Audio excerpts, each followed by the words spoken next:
asalaamaaleykum suñu mbokk internet yi ñuy suivre ci Sénégal7.com tey ñu ngi tëngee ci seen émission jotaay bi tey ñu seeti ki di Amadou Seth Niang di porte-parole maire bu Rufisque di conseiller municipal waaye di expert en décentralisation ñu xam ko ci landerneau politique bi Amadou Seth Niang ñu ngi lay nuyu. salaamaaleykum Sissoko ñu ngi lay fay di la dalal tëngee di ñaanal waa Sénégal 7 bi nga xamante ni suñu frère ko jiite di rafetlu seen liggéey bu baax a baax ci paysage médiatique bi yéen tamit di leen wax dal leen jàmm si tëngi. suñu émission tey dinañ ko def autour ci projet départementalisation bu Kër Massar bi nga xamante ne président de la République keroog ba mu defee visitam fii ci Kër Massar la ko annoncé suñu question bu njëkk Amadou Seth Niang techniquement loolu nu mu war a demee ñu jël Kër Massar def ko département mu war a nekk 5e département au niveau du Sénégal. Création département code général des collectivités territoriales moo ko prévoir moo wax naka lay demee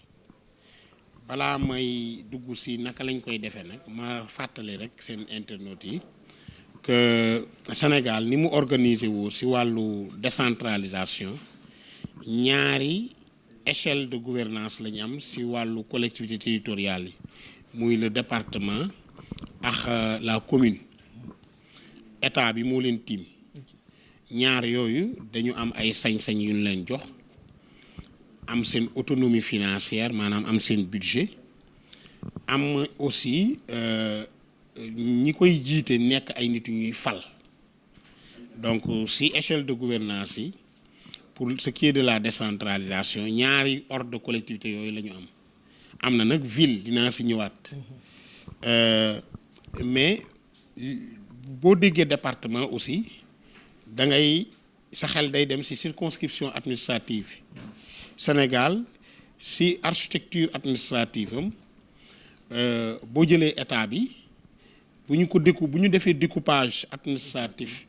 au niveau de la déconcentration dañuy am la région administrée par un gouverneur avec les chefs de service déconcentrés au niveau régional am le département avec le préfet à sa tête avec les services déconcentrés de l'État au niveau départemental et l'arrondissement qui est aussi dirigé par le sous-préfet avec ses collaborateurs. Circonscription administrative ki koy jiite kenn du ko fal dañ koy nommer amuñu personnalité morale maanaam ñoo état benn jëmm la du ñaar benn bi la moo tax booy wax ak préfet yaa ngi wax état booy wax ak chef service urbanisme état ngay wax au niveau département benn jëmm ji la ñoom ay loxoom lañ ay noppam lañ ay tànkam lañ service déconcentré yooyu donc circonscription administrative état la ba pare amuñu budget ñoom ci budget état bi lañ leen jël en compte ñi koy jiite dañ leen di nommer ute naag collectivité territoriale nga xamante ni wax naa la léegi ne ñaari façon la muy département ak commune circonscription administrative yi région la ak département ak arrondissement ak peut-être le village et le quartier au bas de l'échelle nga xam ne chef de quartier yi moo tax ñoom ak chef de village yi état la ñu toogal donc si wàll woowu département bi président bëgg a def Kër Massar dañuy jàpp ni bu ko xësee ba def day nekk circonscription administrative nekk collectivité territoriale waaw loolu nan lañ koy créer si li yoon wax yoon dafa ne département ñu ngi koy créer par décret maanaam président moo koy créer mooy xaatim décret bi léegi décret boobu mooy wax département bi nan lu tudd benn ñaar mooy wax fan mooy nekk chef lieu maanaam bu doon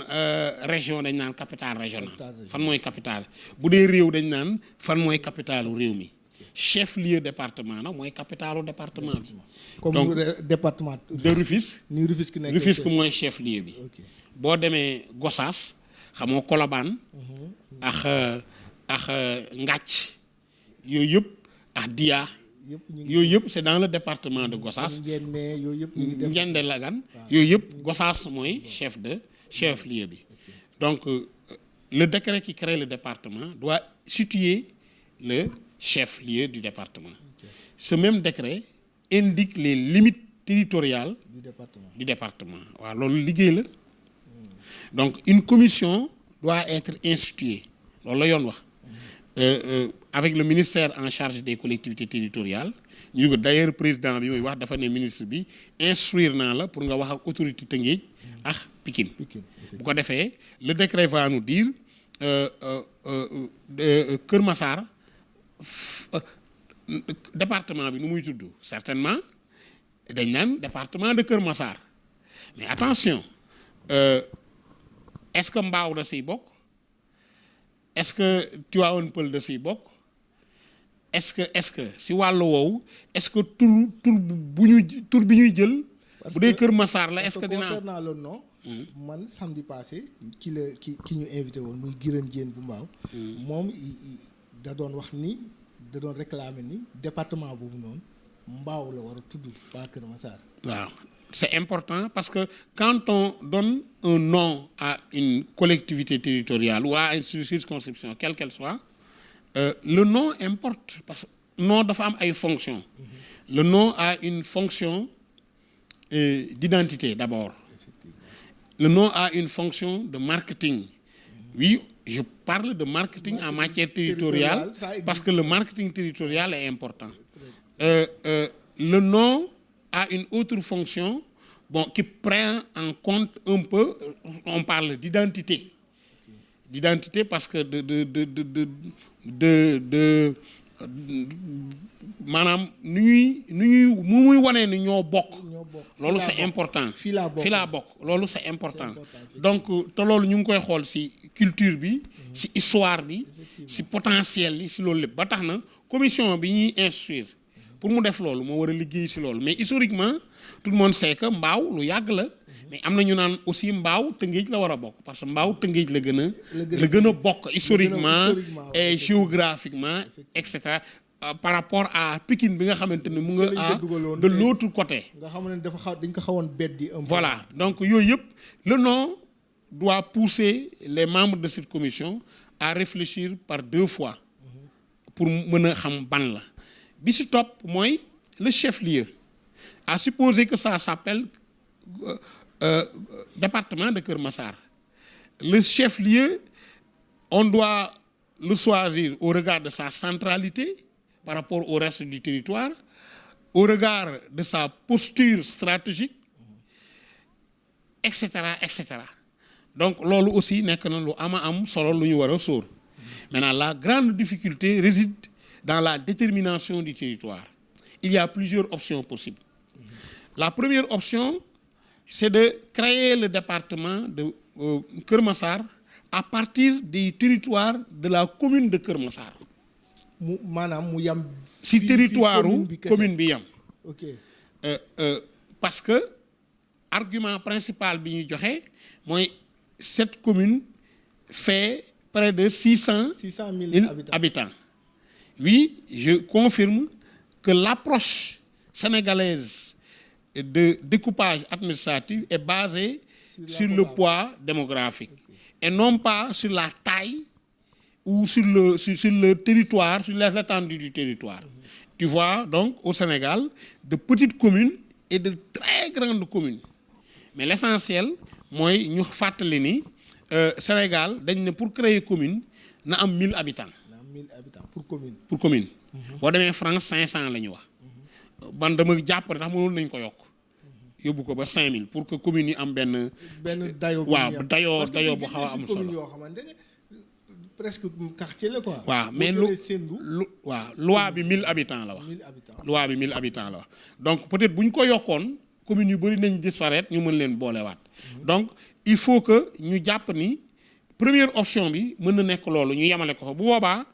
doo am incidence ci territoire le reste de Pikine et un peu sur le territoire de Rufisque. Parce que ñu bëri dañu jàpp ni département boobu noonu dafa war a dem au-delà de territoire communal boobu noonu ngay wax léegi muy Kër Massar kese dafa war a laal un peu de Pikine un peu de Rufisque c'est-à-dire diggante Jaxaay ak commune Tivaouane Peulh ñàgg laal commune de Mbao Pikine laalaale sax ci commune Yëmbal Nord wala Yëmbal Sud mu laalaale ci loolu yëpp ban incidence wala Malika ak Malika aussi c'est possible mais yooyu na bu ko naree laal ñaari département voire 3 nan la ban impact wala la war a am. loolu mooy peut-être deuxième option bi la première option moo doon ñu yam ci territoire commune actuelle bu Kër Massar deuxième option bi mooy ñu xool lan lañ war a sof yokk ko ci commune Kër Massar pour am un département digne de ce nom est-ce que dañuy yam ci Pikine rek loolu yaakaar naa mën na nekk une option wala est-ce que dañuy laal ci Pikine laal ci Tëngéej loolu tamit beneen option la mais dans tous les cas day am une incidence sur la vie du conseil départemental ndax article 25 code général des collectivités territoriales moo ne saa suñu modifier limite territoriale du département le conseil départemental peut être des sous maanaam bu fekkente ni xaaruñu ba élection générale au niveau local ñëw bu décret bi koy créer ne c'est ça waxee ça prend effet comme ni mu amee woon Kër Massar Sangalkam on a créé les communes de Bambilor communauté rurale de Bambilor ak Sendou une année après les élections générales c'était en 2010 2009 lañ def élection locale 2010 ñu créé ko le décret avait dit que ça prend effet du ñu xaar 2014 pour que mu nekk entrer en vigueur la conséquence c'est que le conseil rural de Sangalkam était dissous spécial loolu bu fekkente ni loi décret bi créé le département de Kër Massar waxul ni day xaar élection yi bu boobaa le conseil départemental peut être dissous loolu nag tooñ waa Tëngéej la du waa Tëngéej kese ak Pikine. Pikine du ko laal lu tax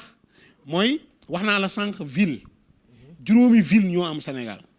ville moo créé gannaaw bi ñu defee communalisation intégrale maanaam bi ñu jëlee communauté rurale yëpp def leen département def leen commune de plein exercice jël commune d'arrondissement yëpp def leen commune de plein exercice yoon dafa ne fu ñu fekk ay commune yu am homogénéité territoriale maanaam dendee sës dañ fay créer ville et décret bi créer ville mu ngi xool territoire Sénégal yëpp mu gis ni 19 communes d'arrondissement yi ñu dippi def leen commune de plein exercice ci Dakar ñooñu am nañu homogénéité territoriale moo tax ñu créer ville de Dakar noonu pour les 5 communes yi newoon yi nekk Guédiawaye ñu créer la ville de Guédiawaye noonu pour Pikine noonu pour Rufisque noonu pour Thiès cela veut dire que loolu moo tax ñu am 5 villes rek yi ci des yëpp. mais foofu noonu diggante benn leeral rek laa diggante Tëngéej ak Thiès foofu dañu am ville de Thiès ville de Rufisque ba pare amaat département. si laa jëm c'est important, c'est une question pertinente ndax bi ñu créer ville yi ba pare muy 5 yoon dafa newaat toujours ci acte 3 dafa ne saay su territoire ville ak territoire u département tolloo nekk benn correspondre net on prend les compétences du département ñu jox ko ville bi loolu nag ñu xoolaat ci territoire u Sénégal comme que 5 villes rek a fi am yan ville la seen territoire correspondre à territoire au département ñu xool ñu ne Dakar la parce que le département de Pikine correspond territorialement avec le territoire de la ville idem pour Guédiawaye idem pour Pikine moo tax Pikine gisu leen fa conseil départemental gisu leen ko Guédiawaye gisu leen ko Dakar alors que à Rufisque vous êtes le citoyen rufisquois est administré quadruplement par l'État, échelle de gouvernance centrale, par le conseil départemental, par la ville et par la commune. Si par exemple vous habitez Rufisque Nord, vous êtes sous la tutelle administrative de 4 échelles de gouvernance. Donc loolu lu tax mu am parce que territoire ville de Rufisque territoire département bi moo ko ëpp ndax ville de Rufisque Bargny bokku ci Diamniadio bokku ci Sangalkam bokku ci Yène bokku ci Tivaouane Peulh bokku ci. Donc le territoire ne correspond pas au territoire le territoire du département ne correspond pas au territoire de la ville. Idem pour Thiès. Thiès ville est dans le territoire du département de Thiès parce que pour ce département bi la bokk Morolan ce département bi la bokk et cetera. Donc looloo tax bu ñu modifier les limites territoriales de Keur Massar non parce que Keur Massar existé gul mais bu ñu modifier les limites territoriales du département de Rufisque et du département de Pikine li mën a am ci wàllu conseil bi mooy le conseil départemental de Rufisque peut-être dissous bu fekkente ni le décret n'indique pas que ça prend effet à partir des élections générales locales. Mais ci loolu aussi conseil ville bu Pikine aussi mun na disparaître parce que bu nekkee Malika Keur Massar. waaw mais foofu amul conseil départemental wax naa la ko léegi. foofu dañu jël conseil les compétences du département ñu jox ko ville de Pikine. ville de Pikine. doo fa fekk conseil départemental kan mooy président bi amul. Effectivement. boo demee Dakar noonu maintenant moi je pose toujours la question et j'ai pas de réponse est-ce que ces villes-là délibèrent en matière sur les questions qui relèvent du département qui devraient relever du département est-ce que ces villes-là prennent en charge les préoccupations des citoyens pour ce qui concerne les compétences du département. Je m'explique pour être plus clair. Si wàllu njàng mi par exemple ville communes yi ñoo yore établissement élémentaire maternelle daara école communautaire de base et préscolaire. Okay. Et conseil départemental moo yore wàllu moyen secondaire. État moo yore recrutement formation et paiement du personnel enseignant. État moo yore tout ce qui est supérieur. État mooy organiser examen et concours et cetera mooy définir la politique de l'éducation. Donc la ville n'est pas au niveau de la terminale de la maternelle à la terminale amul ses responsabilités. amu ko tax université dañ na jàppale xale yi si au plan social. les étudiants mais en réalité amuñu si tax compétence réelle aide yu ñu leen di defal sax amuñu si tax compétence réelle rubrique sociale lañ koy la ville amu si compétence réelle donc la question que je pose mooy est-ce que au plan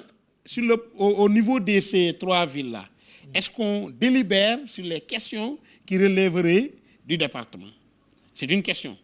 Est-ce que ñoom ñu ngi jot les moyens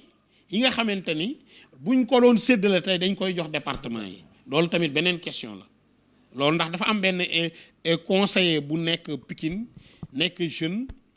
mës ma laaj ne ma les conseillers départementaux ont droit à une indemnité de session une indemnité journalière bu ñu dajee session est-ce que moom puisque dafa nekk ci ville boo xam ne dañu am compétence au département est-ce qu'il a droit à ça je lui ai demandé est-ce que yéen a ngi délibérer ci wàllu woowu est-ce que vous exercez la compétence liée au département dans le cadre de la ville autant de questions qu'on peut se poser mais bref lu mënti am rek mooy ñu jàpp ni le département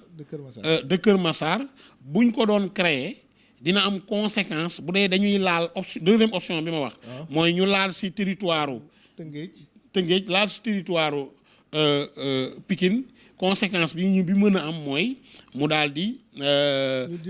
dissoudre le conseil départemental bu dee décret bi waxul ni dañuy xaar ba élection générale yi loolu moom laa bëggoon fàttali di fàttali aussi ni am na solo mais dinaa ñëw sur d'autres questions mais solo bi mooy oui gouverne très bien qui gouverne de très près. Moi, je suis militant de la décentralisation. Okay. Moi, je suis militant du transfert des compétences, des prérogatives de l'État vers la base, vers le niveau local. Donc, que l'État décide de faire de Keur Massar un département, cela a une double conséquence. Beneen bi jiitu au plan de la déconcentration mooy état bi dina créer ay services départementaux indi ko si département Kër Massar bi mooy créer service de l'urbanisme, service pêche, voilà, élevage, pêche, tout ça. élevage, service un peu de l'hygiène, service d'hygiène, dina créer peut-être un trésor, etc. ay infrastructures yoo xamante ni dañuy délivrer di offrir ay services publics locaux au niveau aux populations de la façon la plus rapprochée possible et cela est important parce que dina soulager les populations. mais muy aussi première si beneen mettre état bi gën a mun a recruter parce que il aura besoin de plus de ça va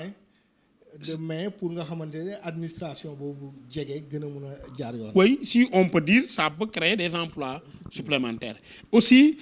dina mën a aussi permettre zone boobu bu ñu ko defee département mu nekk collectivité territoriale dinañ ñoom tànnal seen bopp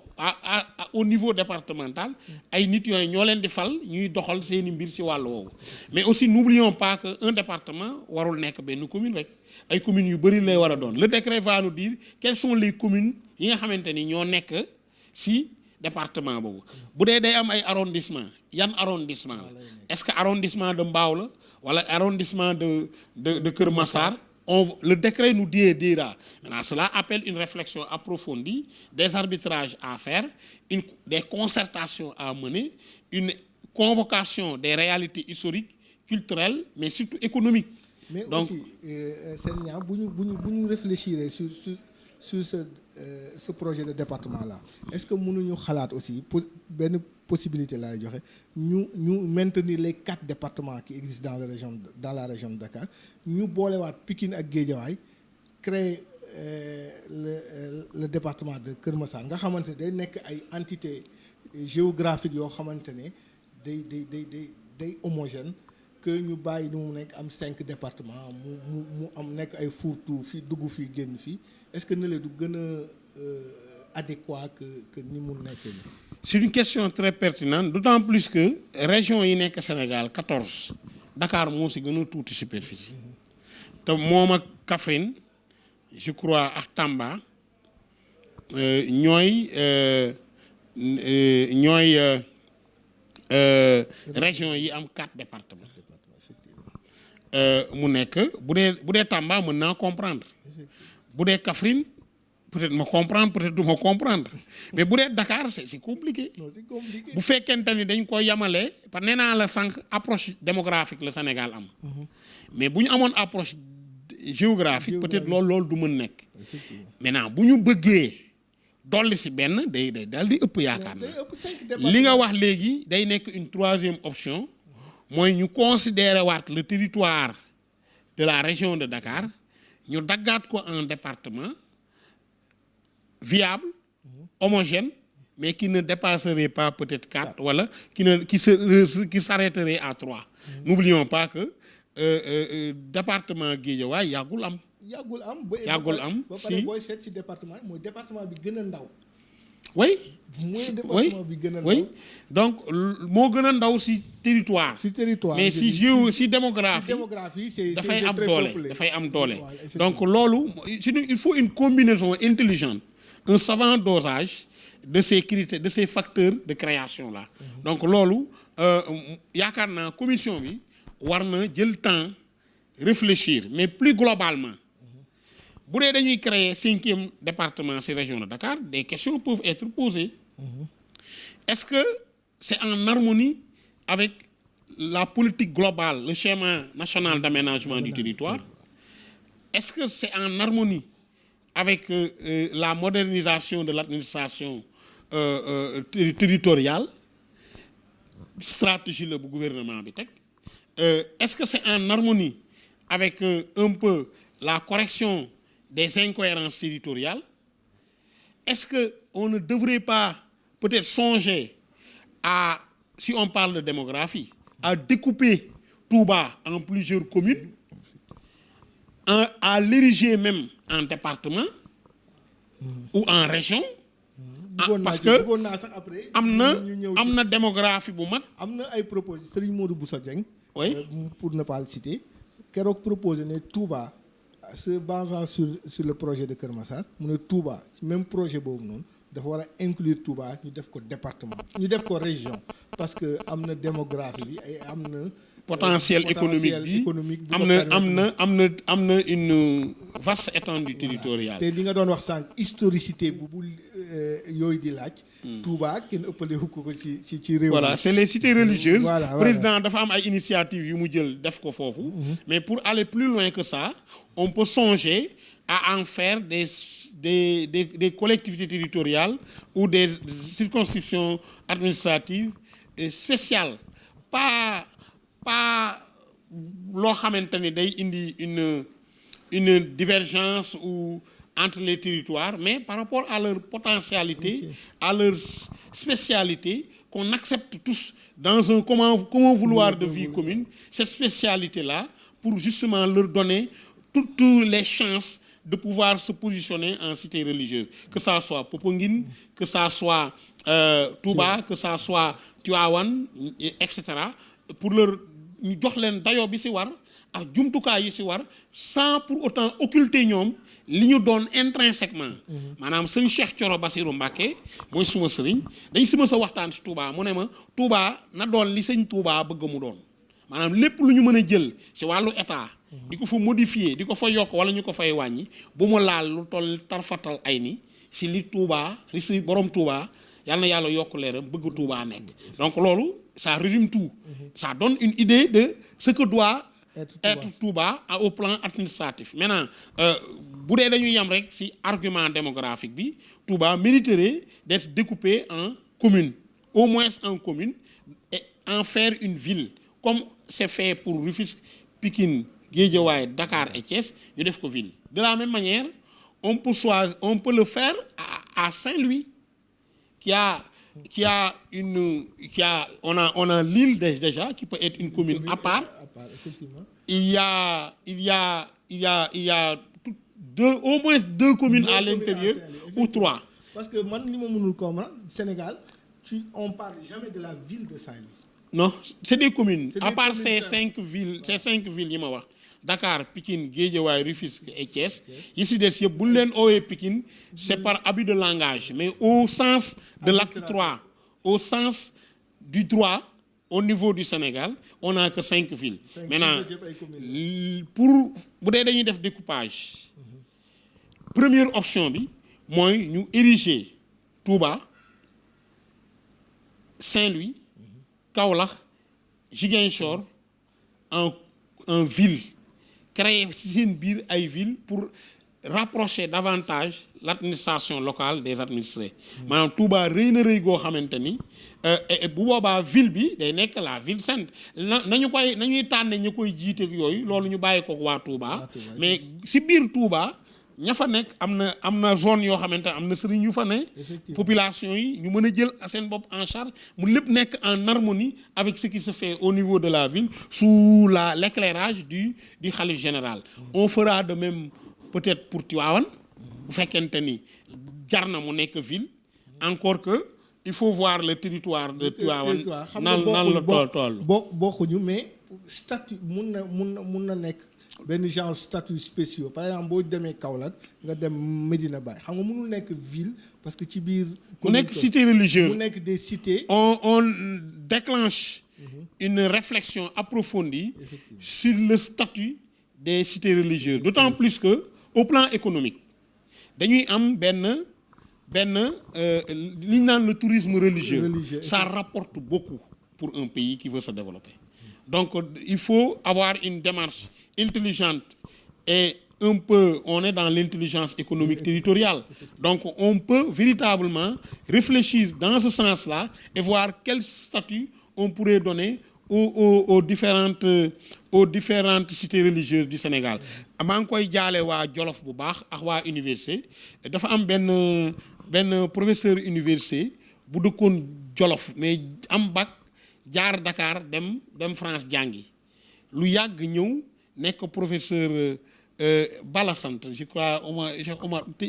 Tidiane ba xamatuma nu mu tudd nekk professeur ma ànd ak moom ak Jiboka ñu jugee Dakar di jëm Jolof ñu bokk oto ñu dugg ba Touba gëjoon na fa mu ne bi muy nekk étudiant la fi gëjoon yàgg na ëpp na fanweeri at ñu dugg ba Touba oto bi daw lu yàgg ma ne ko professeur loo yëg ak loo santé loo remarqué mu ne ma les banques man jumaa ji laa doon xalaat man maa ngi doon xalaat beauté bâtiment yi maa ngi doon xalaat lu ne mais approche économique potentialité économique mu ne fu banque am rek mu ngi dox économiquement donc on doit aller dans le sens de réfléchir sur la promotion au-delà des maisons d'accueil yi président def ci cités religieuses yi mais de promotion de ces cités religieuses au plan administratif au plan économique à tout point de vue def ko une politique en rapport avec le ministère du tourisme pour que le Café Touba doit se vendre à l'international. Effectivement. li am si wàllu Baye Fall li am si wajifa nga xamante ni peut-être doo ko dégg feneen si àdduna bi mais nan la ñuy def ba xëcc àdduna bi ñu ñëw Sénégal c'est un challenge donc loolu benn aspect la si découpage bi ñu waroon def beneen aspect bi mooy les grandes communes yi am Sénégal ñu ériger leen en ville wax naa ko Touba wax naa Saint-Louis wax naa Kaolack wax naa Ziguinchor wax naa Mbour yooyu aussi ñu ériger leen en ville. aussi Mbour bëggoon naa ci Mbour y a des gens qui s'attendent à ce que mu nekk sax région. loolu leneen la ndax région nekkul collectivité territoriale. région depuis l'acte 3 dañ ko delloo rek ci circonscription administrative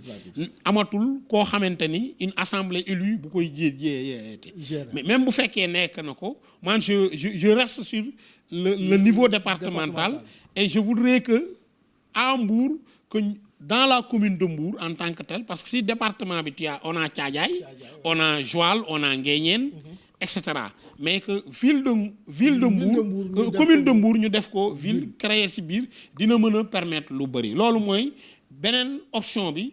mooy deuxième option bi ci wàllu découpage yi ñu war a def bi jiitu mooy les cités religieuses ñu xool nu leen di defalee statut ba ñu mën a am une nouvelle posture voilà tourisme religieux bi beneen bi les grandes communes ñu ériger leen en ville bi ci topp mooy am na zone yoo xamante ni dañuy ñaan nekk commune dañu bokk ci commune te presque mën naa bokkuñu fa je donne un exemple boo jëlee commune de Malicounda booru Saly booru Mbour xam nga Malicounda boo jugee ci autoroute à péage bi génne sortie 17 yaa ngi ci commune Malicounda nga daw dugg Mbour da ngay daw ba génn Mbour yoonu Joal bi ah nga génn Mbour boo génnee Mbour tuuti rek yaa ngi waat Malicounda da ngay traverser toute la ville toute la commune de Mbour mais seen ñaa foofu sori na da ngay ñëw fii Rufisque dinaa si ñëw mais ma yeggali foofu c'est important dinaa si ñëw donc y a des incohérences réellement mais boobu laa lay njëkk a seeteel mooy la zone sud ak zone nord la ñuy wax ñoom zone sud bi mooy lépp loo xamante ni day laal Nianing Mbouleem Pointe Sarène zone yooyu ñoom dañuy demander parce que man invité nañ ma fa ma def ak ñoom benn focus group avec l'ensemble des populations de cette zone sud je crois noonu lañ koy woowee ñu waxtaan lan mooy seen potentialité économique lan mooy seen démographie ñaata infrastructure ñoo fa nekk ñaata contribuable ñoo fa nekk et cetera lan la ñu am ñoom seen zone bi comme apport par rapport à la commune de Malika à la commune de Malicounda par rapport à la zone nord les réalisations de la commune ban impact la am ci seen zone et cetera mais au finish ce qu'ils veulent c'est être commune érigée en commune muy benn parce que y a une incohérence territoriale à ce niveau beneen bi mooy bi nga bëgg a wax mooy fii suñu wet ci Bambilor boo génnee Tëngéej sortie 9 bi yaa ngi kër Daouda Sarr Kounoune ci commune de Bambilor la ñu bokk nga romb ko kër Ndiaye Lo yaa ngi Bambilor nga romb dem kër Daouda Sarr dem Njaxiraat yaa ngi dugg commune de Sangalkam après nga dugg village de Sangalkam yaa ngi toujours dans la commune après nga génn dem Noflaay yaa ngi toujours dans la commune de Sangalkam soo génnee yaa ngi Bambilor c'est une incohérence territoriale léegi mu am si zone boobu cité yi nekk autour de Kounoune ñoom tamit ñu bëgg a nekk commune de plein exercice bëgg tax bokk ci département Rufisque. Donc yooyu bu dee dañuy def un découpage pour corriger les incohérences territoriales mën naa joxe exemple yu bëri mën naa ko joxe diggante Ndiafat ak Passy mën naa ko joxe fu bari ci biir Sénégal loo xamante ni ay incohérences territoriales la et l'État ne doit pas gérer l'architecture administrative du Sénégal di ko def di ko tànn par benn di ko régler comme ni ñu bëgg a def ci Kër Massar li ñu war a def mooy mener une réflexion approfondie courageuse surtout courageuse pour régler problème boobu de façon définitive pour tey ak ëllëg sinon pilotage à vue la sinon réaction lay doon parce que li président def du ma wax ne réaction la mais on dirait que niru na ko parce que bu nga ñëw ci mbënd wax ak population bi ci waroon wax ak ñoom ci wàllu mbënd mi nga bàyyi fa lépp di wax waxi découpage dafa xaw a louche sama bopp donc li gënoon mooy parce que annoncé nañ ko ci acte 3 mooy la correction des incohérences territoriales ñu jël le temps qu'il faut réfléchir de façon courageuse mais de façon très logique par rapport à la stratégie de développement national pour mën a apporter les corrections qui s'y est à tous les niveaux loolu tamit mooy troisième possibilité gannaaw les cités religieuses et les grandes communes boobu ñi war a nekk commune aussi ñu ériger leen en commune de plein exercice loolu nekk na aussi loo xamante ni lu ñu war a def la pour les populations. mais seen ñaar beneen impact bu projet boobu nga xamante ne découpage bi président bëgg a def Kër Massar est-ce que loolu bu ñu ko defee du faciliter repousser élection locale yi nga xamante ne gars yi ñu ngi ut argument bu ñu ko repousser boobu ba léegi. waaw question pertinente parce que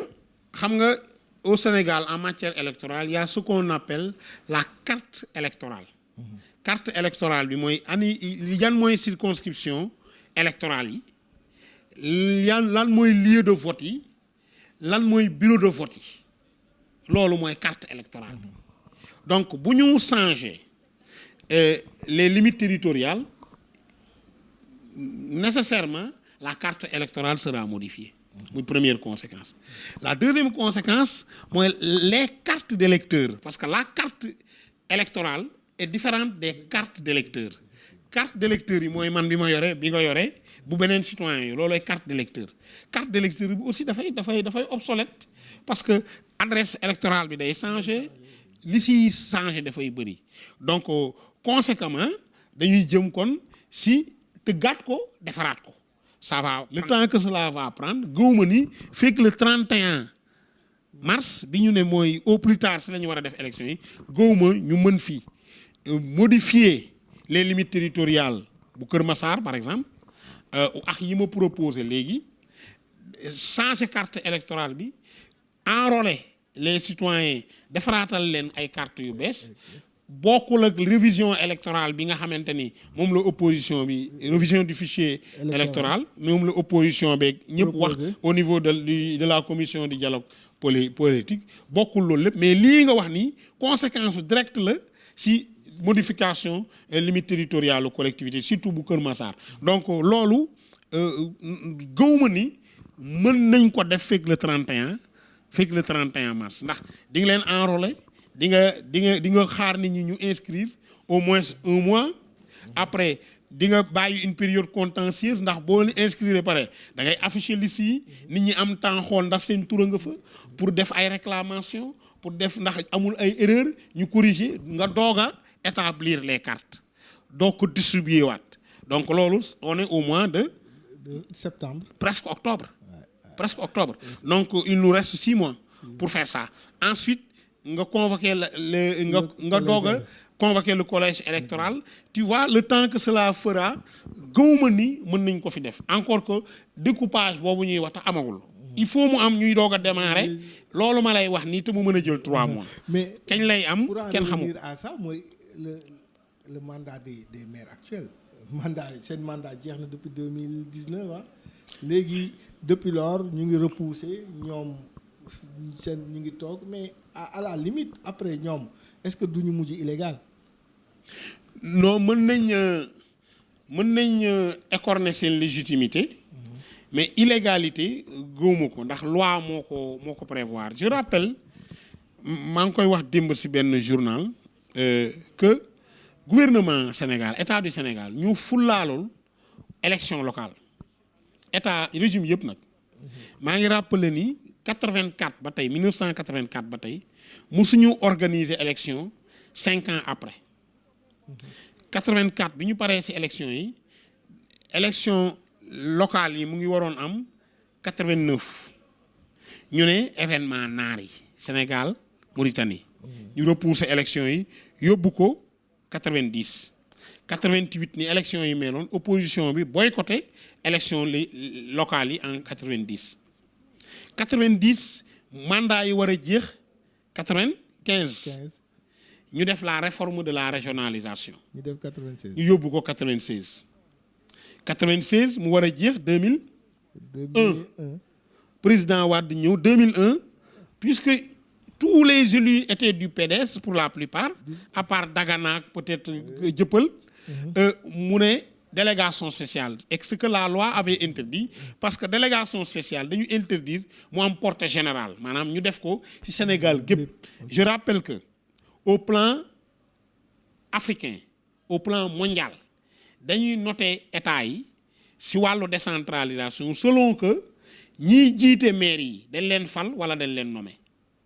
donc bu fekkee dañ leen nommer sa note day wàññeeku la note est de 1 à 4 donc bu dee ñi koy jiite dañ leen fal même bu dee seen durée fal jeex na mooy tane ñi ñuy nommer donc loolu moo tax Sénégal daal di interdire mesure de portée générale ci wàllu décentralisation ci wàllu délégation spéciale donc mu nekk loolu nga xamante ni moo amoon 2001 ñu mujjee organiser élection yi 2002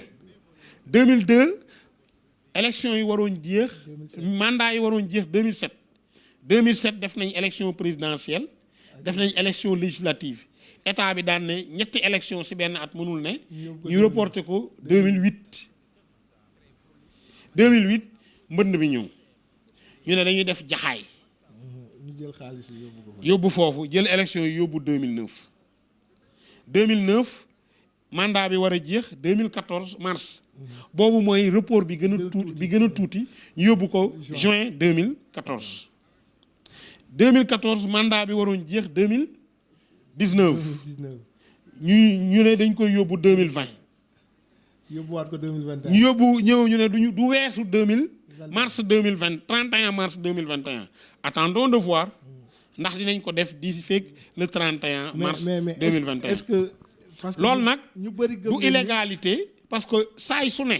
état da koy jéem a teg ci yoon mais dañu war a def effort ni ñuy faxee ba élection présidentielle bu date bi jotee ñu organiser ko ni ñuy faxee ba élection député bu date bi jotee ñu organiser ko na état bi faxe boobu élection locale bu date bi loolu maire yi ak élus yi amuñu ci benn responsabilité dañ leen fal teg leen fa mënuñu bàyyi c'est une démission donc tant que jeexaluñu mandat bi par l'organisation d'élection générale foofu noonu mënul nekk donc loolu moo tax un peu man damay fàttali état rek ni responsabilité am la si muy organiser élection à date échue et que le constat mooy wàllu élection locale li ñu constaté 84 ba tey mooy ñorul état bi. ñorul leen ñu bëri sax ñu ngi jàpp ni président Macky Sall ñemewul dem élection période bi parce que gis na ni bu demee élection du ko arrangé dafa bëgg a boole yëpp en 2024 wala sax repousser élection. je suis pas dans son secret loolu mënuma si tontu xawma lan mooy xalaatam en tout cas daal ku bëgg a gagner élection da ngay waajal sa bopp. ok bañ kenn bett la ku mën di doon nga nekk pouvoir nga nekk opposition nga nekk non aligné comme bi ma doon. da ngay waajal sa bopp. ok pour en revenir à la ville de Rufisque yow conseiller municipal nga fii waaye yow yaay porte-parole du maire yéen nan ngeen seen gestion pendant ces 6 ans là. Rufisquois apprécier seen gestion. oui Rufisquois yi kontaan nañ si parce qu'il y a une rupture totale dans la gestion de cette ville sous le magistère de Daouda Niang. Déjà, le premier acte posé, c'est de convier les Rufisquois aux assises de Rufisque. Madame, mais assises yooyu. bàyyil ma daaneel mais tuuti amul benn mucc ah. non bàyyil ba ma daaneel di nga xam mucc gi. Et bi mu leen convoqué pendant une année les Rufisquois fu ñu mënti nekk ci Tëngéej ci Sénégal ak ci àdduna bi ils ont répondu 300 cars dans tous les domaines ak les acteurs communautaires à la base les porteurs d'enjeux délégués de quartier imams conseil de quartier les sportifs les culturels le privé local tous ces gens-là ont été conviés à des espaces de réflexion thématiques pour décliner, pour défricher et diagnostiquer leur secteur, identifier les problèmes, identifier les priorités et indiquer les orientations pour le secteur, pour les zones. Par exemple, si vous avez quartier, vous avez zone, vous avez zone des Djokul, nous réunir, Dangoul, zone des Dangoul, réunir len, Koloban, zone des Koloban, réunir len, Arafat, réunir len, HLM, les nouvelles cités, nous devons. Ça aboutit. Après, nous au niveau communal, les 3 communes, nous devons arbitrage, gagner les priorités par quartier, par zone et par commune. Après, nous, au niveau de la ville, dégager une vision, un plan de développement urbain durable, Rufisque Horizon 2035, les documents de planification, nous sommes au Sénégal, bien avant PSE. Ndax li ma lay wax ni moo jiitu PSE. PSE bi ne 2035 la jëm bi ñu koy def ba koy pare Sénégal au niveau étatique ñu ngi woon ci yoonu yokkute. Donc la première rupture c'est d'avoir une vision prospective sur 2035 mais avec une opération de planification basée sur la participation, l'inclusion et le partage avec les populations. Mu jox ñu un document de planification stratégique bu moo ko amoon léegi dama koy won sa télé bi nii ngeen gées ko bi nga xamante ni moo baax pour Tëngéej fan la ñuy jaarale Tëngéej lan mooy priorité am yan projet lañ ci war a def mais yamuñu foofu ñu boole kook ce qu'on appelle le PAP le plan d'action prioritaire 2016-2020 boobu 99 projets lañ ci def avec les objectifs, la chronologie de la mise en œuvre du projet ak le coût du ñu dem ci àdduna bi fenn te yoruñu wala ñu daje kenn ci état wala pour partenaire te yëkkuwuñu document bi ne la lii la waa Tëngéej gis ci seen problème lii lañ gis ni mooy yoon wi ñu war a jaar lii lay jar loolu je crois que Daouda Niang defu ko pour boppam defu ko pour équipe am da ko def pour Tëngéej ndax loolu mooy li nga xamante ni mu jiitu ci wàllu développement local et là je parle technique parce que je parle li xew ci àdduna bi le forum urbain mondial bi mujjee am Abu Dhabi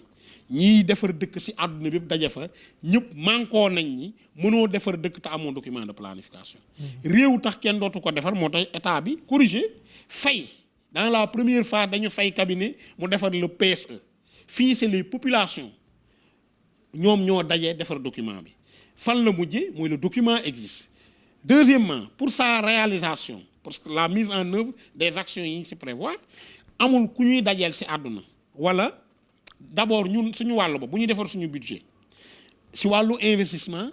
au-delà des dépenses de fonctionnement yi yoon moo ñu ko sas bu ñuy investir ci foofu la ñuy xool fa la ñuy cubb daan ne nañu defaraat place Gabar lancé nañ appel d'offre bi pour un montant important de plus de 100 millions pour defaraat ko loolu foofu la ñuy cubbee duñu demeetuñu suñuy xalaatu bopp wala maire tëju ci néegam ne bureau ne nañu def projet bi pour waa Tëngéej li waa Tëngéej wax ni moom mooy yoon yu ñu bëgg ñu jaarale ko Tëngéej foofu rek la ñuy cubbu def donc loolu muy benn affaire beneen bi suñuy partenaire ku ñu siy dajeel loo leen bëgg a def loolu foo leen bëgg a jëmale seen dëkk loolu lañ lay tegal je donne l'exemple de la ville de Nantes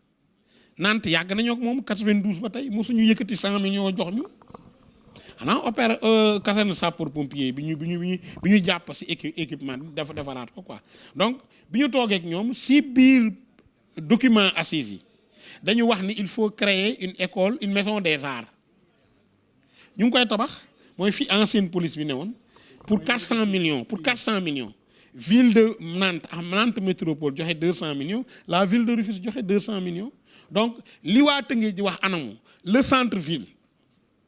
marché bi ñun boolewuñ ko woon ci assises yi bi ñu ñëwee dañu ne y a 7 actions urgentes qu'il faut faire mooy le boulevard Maurice Gueye toog na 7 ans lamp yi tàkkul na tàkk stade Ngalandou Diouf toog na 8 ans tàkkul ubbiwul na ubbi le marché est encombré nañu désencombré c'était les 7 actions urgentes nañu def document de planification mooy nekkoon 7e bi donc loolu si loolu la ñu nekk lu si nekk nag mën naa toll maintenant bokkul ak dara xaalis bi ñu war a am pour liggéey loolu te loolu mooy problème mu Tëngéej Daouda Niang bi mu gisee ni wan nañ ko yoon wi waa Tëngéej wan nañ ko yoon wi def na urgence dafa gis beneen problème bu gën a garaaw yooyu yëpp mooy xaalisu Tëngéej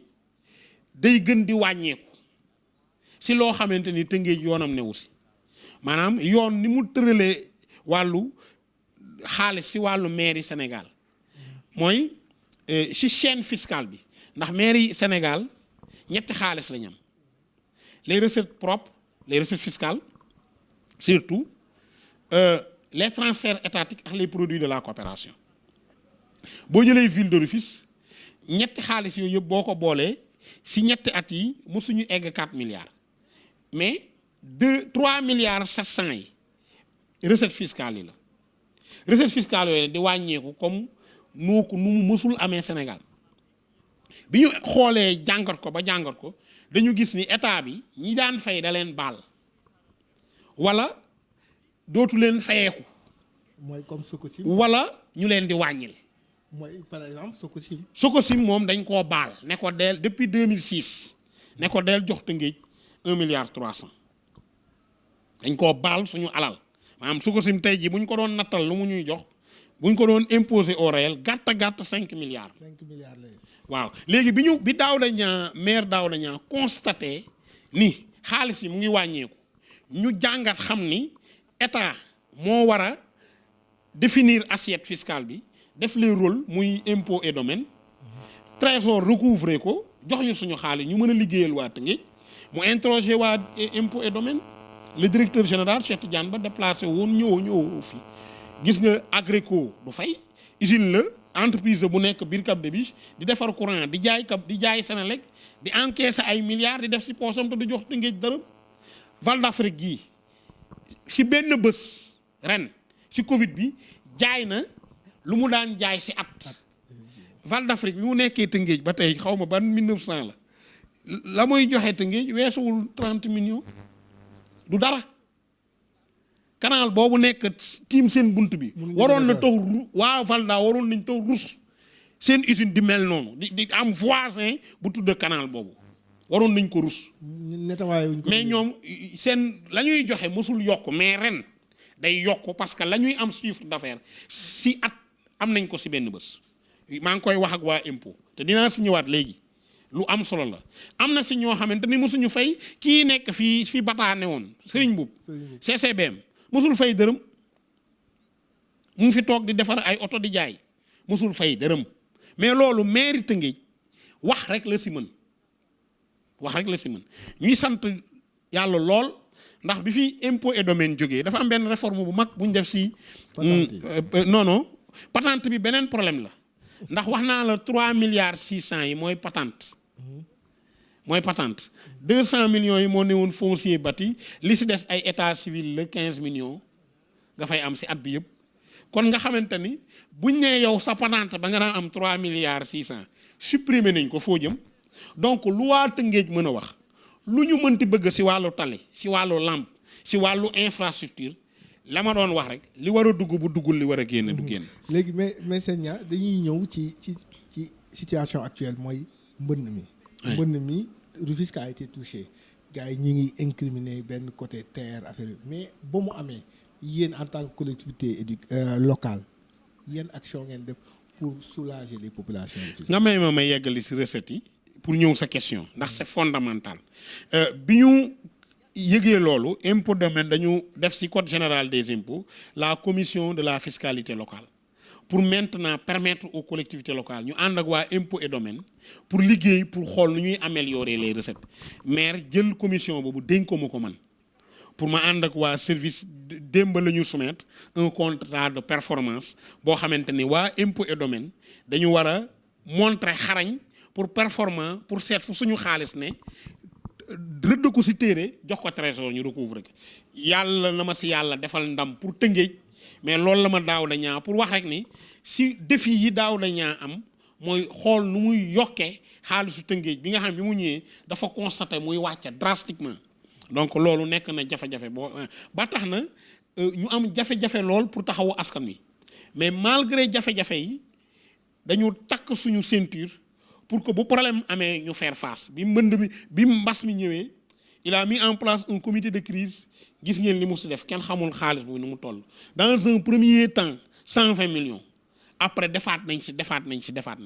nit ñi gis nañ te dans sa démarche day aux communes yi mu jox leen ne leen yéen a ma gën a jegeñ askan bi jox leen ñi ko yaayoo avec un contrôle qui s'y est donc loolu nekk na lu am solo idem pour mbënd mi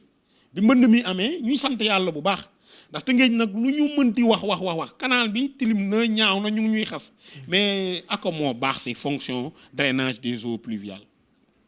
Tëngéej suñu canal yi buñ fi newuloon musibaam buñ fi nekkuloon musibaam damay gis souvent ci réseaux sociaux yi bu tawee Tëngéej ñu filmer wane lu ne ci centre ville bi ndox mi bari fi lool mais dama leen di wax toujours ñoom nañ fa toog ba mu ma 2 heures de temps wala 3 heures de temps l'eau disparaît parce que y a un dispositif de pompage boo xamante ni efficace mën nañ ko yokk bien sûr ndax mooy canal de Baudouin bi nekk bi jaar à côté de la Senelec jëm géej day aspirer ndox mi bi yóbbu géej lu ndox mi bëri 1 heure de temps 2 heures de temps l'eau disparaît donc loolu ñu ngi koy sant yàlla bu baax mais ñu ngi ñaan mu gën a yokku ndax bu ñu yokkoon peut-être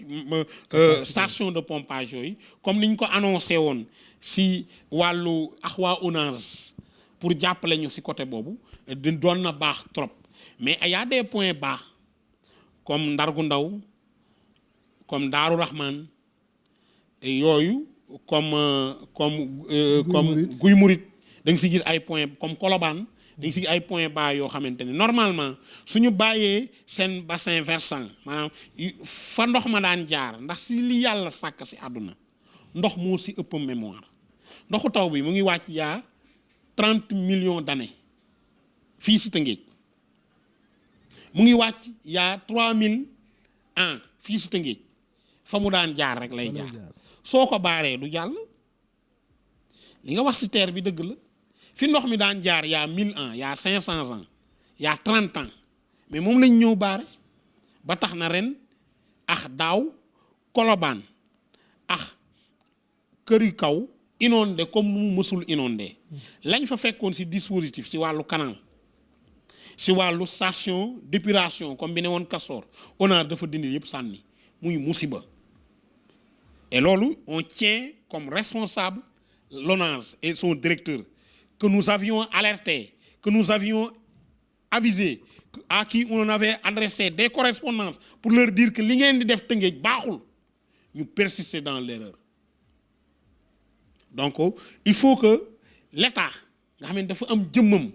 collectivité locale yi am seen jëmm qu'on se respecte, que l'État à travers ses organes, ses instances, ses délégataires parce que ONAS délégataire u État la ONAS État moo ko jox délégation pour mu gérer ko wàllu eau pluviale et eau usée dañu war a respecter yeneen acteurs yi ñuy fekk ci terrain yi surtout les collectivités territoriales donc yi ñu fi def baaxul santul yàlla APIX li mu def ci terre bi ci Tëngéej baaxul santul yàlla utaluñu nit ñi yoon wu ñu jaar ak seen tànk yu doy yu baax utaluñu ndox mi yoon yu ñu jaar pour mën a dem ci géej gi parce que cuvette la utaluñu oto yi yoon yu doy yu ñuy jaar pour mën a jàll utaluñu mala yi yoon yu baax yu ñu war a jàll donc muy ñeenti mbir yoo xamante ni dañ ko waroon sóoruñu ko bi ñu leen ooyee fii conseil municipal nous sommes l'une des villes ci tracé terre bi yu am fulla invité APEX mu ñëw wax ñu TER bi naka la nar a demee bi ñu ñëwee xam nga lan lañ ñu wax dinañ leen ko won mais doo leen jël kàddu wax on vous informe seulement ñun leen ndokk ñëw leen rek ne ñu xam loo leen bëgg de bi ñëwee ñu gis ni am na ay erreur yu bëri jotuñu mën a wax parce que ñoom looloo ne woon seen condition mais le maire Daouda Niang il voulait savoir bi ñëwee bi ñu waxee ba pare ñu jël lettre bind leen li may wax yëpp am na preuve ne leen lii baaxul lii baaxul lii baaxul lii moo gën lii moo fa ne woon bu leen ko changé boo leen koy changé defee leen ko nii respecté wuñ si dara conséquence Colobane mbënd na conséquence Kër Kaw mbënd na ONAS si benn programme d'assainissement bu mu amoon Tëngéej depuis 99 2017 lañu doog a def canal boo xamante ni da doon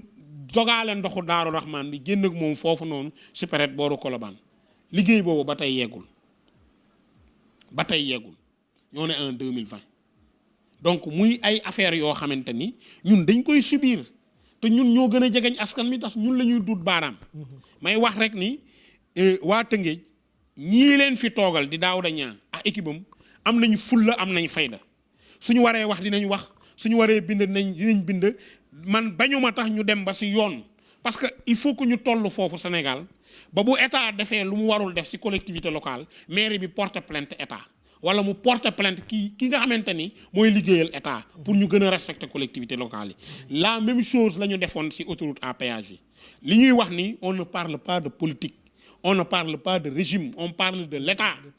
la même chose la ñu def ba tax na bi nga xam ne bu doon jógee Kounoune Tëngéej Cuvette la ndoxu Kounoune ndoxu Kër Daouda Sarr ndoxu Njaakaan ndox yu bëri day ñëw pour tuur si géej gi ndox dafa am yoon bi autoroute à péage bi amee ñu def seeni canalisation au lieu ñu verser ko fañ ko war a verser ñu verser ko si presse cité yooyu nekk si boo génne ak cité yi nekk côté yooyu yëpp Zac Mbao bi noonu yëpp inondé à cause de l'autoroute à péage parce que defuñu li ñu war a def nañ ay tali mais defuñu li ñu war a def pour récupérer les eaux yóbbu leen fan leen war a yóbbu beneen conséquence bi si wàllu inondation beneen cause bi mooy ñiy defar ay cité da ngay ñëw si dëkk am fa sa terrain tracé fekk fa montagne fekk fa ay bassin versant mais boobu def terrassement ñooy joxe autorisation maa ngi siy ñëw commune yeeg état maa ngi siy ñëw fa laa jëm fekk fa ay montagne ak lépp nga jël ay ndaraan terrassement ba mu tàlli ñaret mel ni basang nga jël sa crayon ak sa règle tracé say tali daggat say terrain jaay ndox mi bu ñëwee tuuru nit ñi dëkk nañ ba pare yow sóoroo benn yoon te jaay nga sa terrain lu cher lool ba nga koy jaay wan nga leen canalisation wax nga viabilisation wax nga lampe wax nga ndox wax nga tali wax nga lépp nit ñi jël seen xaalis ay doomu Sénégal liggéey daan seen doole dajale seen alal jox la ko ay millions nga jaay leen encaissé def sa poche dem sa yoon su tawee ndox mi taxaw mënul dem parce que da ngaa wàcc foofu ndox doon jaar nga baare ko yàq ko tracé ndox mi taxaw ñu ne mairie bi je le dis pour tous les maires du Sénégal qui ont eu des maintenant la question que tu poses mooy pourquoi mairie bi joxe autorisation de construire mairie yi joxewuñu dara waaw oui je le dis état bi moo koy joxe à travers ses services déconcentrés parce que le maire qu'est-ce qui se passe moom la ñu saxal muy signer autorisation de construire mais du si dara parce que ki nga xamante ni mooy joxe avis technique bi mooy urbanisme mooy cadastre ñooñu ñooy joxe avis technique te bu ñu joxewul avis technique maire mënul joxe autorisation de construire maire balaa mënu ko joxe tant que gisul seen avis ñoom le dossier technique bi état bi nga xamante ne moom la ñu war a saytu pour construire état à travers ses représentants moo ko joxe moo tax bi ñu nee keroog bi président ne da koy nangu si maire yi dañ ma laaj ma ni ndokk ndax ñoom ñooy joxe avis bi ñooy tax peut-être def seen lu leen neex si suufu Sénégal impôt et domaine ñoo si ëppale si Sénégal agent impôt et domaine yi maa ngi wax internet ñoo si ëppale Sénégal si dëkk yëpp mais maire yi signé moo tax ma ne association des maires nañu loolu ñu leen jox si sañ-sañ nañ ko nangu parce que buy metti si yéen lay dal buy prison di am si yéen lay dal mais li ngeen di dagg quote-part bi ngeen si am lu ndaw la waa impôt et domaine waa cadastre waa domaine ñoo si ëppale ba tax na ma ne bi président ne day nangu autorisation de construire ma ne ko ndokk na jël bu ko defee li si am yëpp mu yam si état parce que ñoomi neen la donc loolu beneen cause buy indi inondation dëkk yu bëri di ko dund mais les maires c'est des responsables c'est des élus ils sont proches des populations duñu daw duñu daay dégg naa benn expression bu ma neex bu sama grand frère maire Alioune Mar wax bañ ko laajee si mbënd mi loo si xalaat mu ne xanaa ànd ak askan wi jooy rek parce que la leen di jooyloo du maire bi te moom ci askan wi la bokk. ci askan wi la bokk donc lu doy waar la ñu bëgg nag état bi deltu gannaaw ñu tegaat yëpp ci table yi ñu waxtaane ko parce que réew mi pour ñu tabax ko il faut que lu bëri ñu bàyyi ko. ok voilà seen ña xam naa waxtu bu ñu joxoon léegi mu jeex mais dafa am benn point boo xam ne boobu la ñuy conclure mooy question du 3e mandat mi ngi taal Côte d'Ivoire mi ngi taal Guinée. octobre bi ñuy dugg xam naa octobre de feu la ci sous-région bi. ñu ngi koy agité au Sénégal. Le président waxagul waaw waxagul déet mais ay jege ñaaleem barki démb président groupe parlementaire Benno Bokk Yaakaar mi ngi koy validé mais yooyu noonu est-ce que du ñu indiwaat li ñu dundoon entre 2010 2011 2012. yàlla nañu yàlla musal si loolu si li ñu dundoon 2011 2010 ba 2012 yàlla nañu si yàlla musal. Président moo waxoon ni 2 mandats lay def waxaatul leneen loolu lay jàpp ba gis leneen mais di ko wax rek ni ak ñi mu àndal ñoom ñëpp que sénégalais yi nanguwuñu 3e mandat duñ ko nangu mën nañ leen pousser ay référendum ak yooyu on est dans un état de droit oui mais qu'ils prennent leurs responsabilités si lépp lu mënti am si wàll contestation ndax waxuma tax Côte d'Ivoire waxuma tax Mali mais li ñu dundoon bii paase rek war na yee ku ne war na puus ku ne may ñaan nag kilifa diine yi bu ñu bàyyi kenn du wax tax loolu say kilifa mais ñu leen di ñaan di sukk di ñaan nañ si teel a addu wax ak kilifa réew mi pour que ñu bañoo dund li ñu dundoon entre 2010 et 2012 man dama si am mbokk bu jege muy Mamadou Diop di sama doomu nijaay dëkk Mbuur ñu bokk ndey ak baay mu ngi si dëgg ñu ngi si fen yàlla na yàlla yërëm ko yàlla yokk leeram bu ma koy wax j'ai mal yàlla buñ ko dundaat loolu laay ñaan kilifa diine yi di ko ñaan président wax na il est encore jeune mën na dem ñëwaat aux États-Unis c'est pas possible Obama mënatul nekk président Amérique 2 mandats jeex na mënatoo am 3 beneen même boo demee ñëwaat mais président Macky bu ko neexee mën na dem ñëwaat mais am na gis nañ ko ci àdduna bi ba tey carrière internationale bu ko leneen ak leneen il est encore jeune bu mu déglu kenn ku ko dugal ci lenn lu waroog la mu waxoon ak luy jàmmal réew mi président bul déglu kenn ku lay wax luy waroog la nga waxoon ak luy jàmmal réew mi bul déglu kenn et puis di fàttali rek ni ndaw nga ñun ay ndaw lañ bu ñu sañoon am sa carrière bu ñu sañoon am sa parcours donc li ñuy ñaan rek mooy liñ la dénk depuis 2012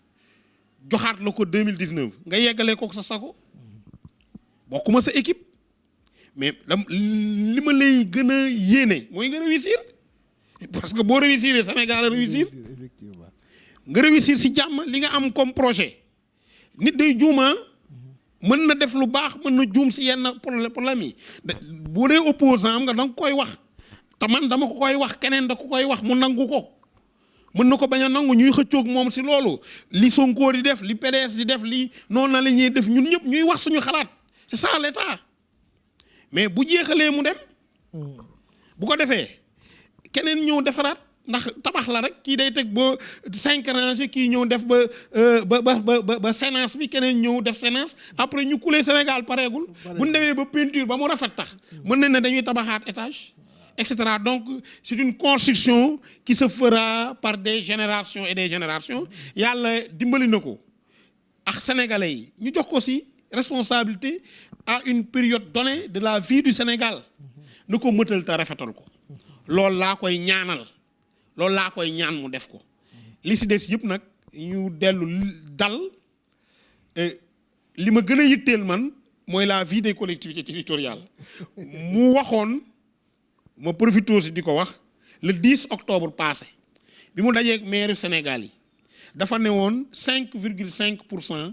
moom la ñuy jox maire yi si TVA bu Sénégal muy transfert étatique yi mu ne woon d'accord na parce que depuis 96 ñu ngi ñaan pour mu nekk 20% moom mu d'accordoon ni da koy yóbbu 10% daaw daan ne chaque 10 octobre nañ ko jàpp muy journée nationale de la décentralisation ma koy ñaan rek feeg le 10 wala bés boobu mu wax ñu fan la si toll ndax soxla nañ ko lool pour tabaxi tali pour jàppale étudiants yi pour defar ay l'école pour defar ay piste de production ci village yi mairie Sénégal soxla nañ loolu pour mën a porter le développement territorial. Amadou Sène Niang ñu ngi lay sant di la gërëm. maa leen di sant man tamit Cissokho yow xam naa la fii si Tëngéej nga nekk jokkoo nekk ku am compétence am professionnalisme am dal ngay liggéey ak beneen doomu Sénégal bu askan wi yëpp respecté moom it si professionnalisme di ñaan rek ak sa technicien yi yàlla def Sénégal set jëm ca kanam et puis ngeen jouer seen rôle nu mu gën a rafetee gën a kawee si paysage médiatique bi. merci beaucoup Amadou Sène Niang moo nekkoon suñu gan si jotaay bi seen émission bi nga xamante ne moo leen di defal round-up de l'actualité de la semaine tey ñu fekk ko fii ci Rufisque ci mairie ville de Rufisque def waxtaan ak moom ci li xew ci semaine bi ñu leen di jox dig daje semaine prochaine beneen samedi ak beneen invité ci actualité bi xew ci semaine bi.